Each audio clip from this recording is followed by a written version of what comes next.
تو سر اس کا مطلب تو یہ ہے کہ ابھی جیسے باتیں ہو رہی ہیں کہ اسلام آباد کا موسم بدل رہا ہے، آپ اتفاق کریں گے کہ اسلام آباد کیونکہ مولانا کا دھرنا شروع ہونے والا ہے، اپوزیشن بھی اپنی جو صف بندی ہے وہ کر رہی ہے، حکومت بھی اپنی صف بندی کرے گی، تو آپ کہاں خود کو کھڑا ہوتا دیکھتے ہیں مستقبل قریب میں، خاص کر کے دھرنے کے موقع پر؟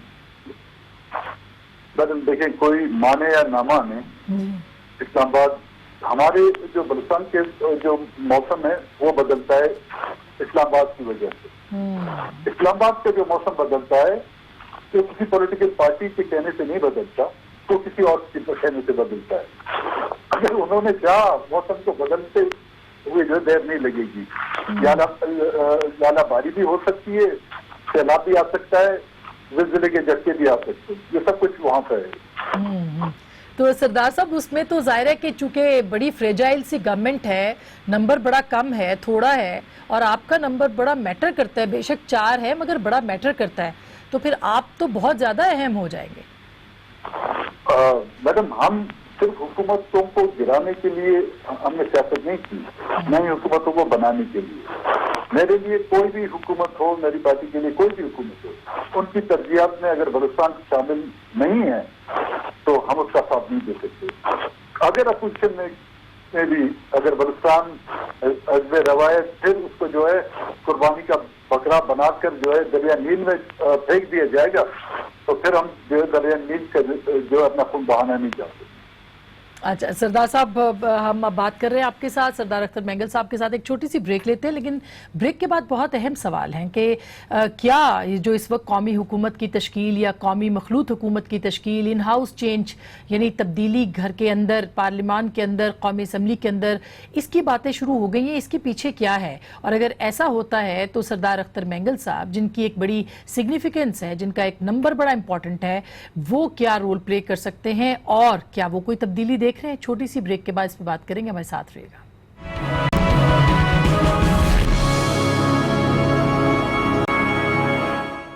ویلکم بیک ناظرین، ایک دفعہ پھر آپ کو خوش آمدید کہتے ہیں۔ سردار اختر مینگل صاحب آج ہمارے خصوصی مہمان ہیں، ان سے ہم گفتگو بھی کر رہے ہیں۔ ظاہر ہے کہ ان کے شکوے بھی ہیں، ناراضگی بھی ہے، بلوچستان کے حوالے سے ان کے کنسرنز بھی ہیں، تحفظات بھی ہیں، لیکن وہ ابھی تک پوری طرح سے گورنمنٹ سے مایوس نظر نہیں آتے۔ سردار صاحب، آپ ابھی تک مکمل ظاہر ہے مایوس بھی نہیں ہیں، اور آپ کہتے ہیں کہ بات ہوگی تو مطالبات جو ہیں وہ سامنے آئیں گے، دوبارہ سے ان کے اوپر بات گورنمنٹ کے ساتھ ہو سکتی ہے۔ دوسری طرف کہا جا رہا ہے کہ شاید کوئی مخلوط قومی حکومت کی جو قیام ہے اس کے لیے بھی بات ہوگی، اور جو کہ 1 سال کے لیے ہو جائے مقرر، اور اس کے دوران میں جو ہے وہ اصلاحات کی جائیں الیکشن کے لیے۔ آپ کو کیا لگ رہا ہے سر؟ آپ کا اتنا وقت گزرا ہے اسلام آباد میں بھی اور بلوچستان میں بھی، آپ کس طرح سے دیکھ رہے ہیں پیش منظر؟ میڈم یہاں پہ اگر کوئی تبدیلی آئی بھی ہے یا لائی بھی گئی ہے، یہ پولیٹیکل اور تبدیلیوں کے حوالے سے نہیں آئی ہے، اس میں پولیٹیکل فورسز کی وجہ سے نہیں آئی ہے۔ یہاں پہ ہمیشہ جو تبدیلی آئے گی وہ نان پولیٹیکل قوتوں کی طرف سے لائی گئی ہے۔ ہاں، اگر ایسی کوئی پاکستان میں اگینسٹ نان پولیٹیکل فورسز کے آتی ہے تو یہ پاکستان میں ایک بہت بڑا انقلاب ہوگا، جس میں وہ فورسز شامل نہ ہوں جو پیور ایک پولیٹیکل انقلاب جس کو کہا جاتا ہے، ایک ریولوشن، وہ مجھے ابھی تک پاکستان میں نظر نہیں آ رہا۔ اس کو آپ کو بدقسمتی کہیں اس ملک کی، وہ مجھے ابھی تک نظر نہیں آ رہا، کیونکہ پاکستان میں پولیٹیکل لیڈرشپ میں ابھی تک میں نے وہ نہیں دیکھی، وہ صلاحیت نہیں دیکھی کہ وہ پولیٹیکل تبدیلی یہاں پر لائیں۔ یہاں پر ہر کوئی اگر اس میں چینجز لانے کی کوشش کی ہے تو ان قوتوں کی بے ساکی کے سہارے، اگر ان قوتوں کی بے ساکی کے سہارے ایک تبدیلی لائی جاتی ہے تو پھر مجھے یہ سمجھایا جائے اس تبدیلی کا فائدہ کیا۔ لیکن سردار صاحب، اگر عام انتخابات کی طرف بڑھا جاتا ہے اور قوتیں یہ چاہیں، کیونکہ گورننس کے تو بڑے ایشوز ہیں اس وقت، اور ہمیں لگتا ہے کہ جیسے بہت سارے معاملات پس پردہ جو ہو رہے ہیں اس میں گورننس کے ایشوز کے اوپر بات ہو رہی ہے، آپ کو اگر ایسا ہوتا ہے کہ کوئی انتخابات کی صورتحال بنتی ہے تو آپ سپورٹ کریں گے اس کو؟ میڈم اس وقت کہنا یہ قبل وقت ہوگا کہ ہم انتخاب کے اس مرحلے کو سپورٹ کریں،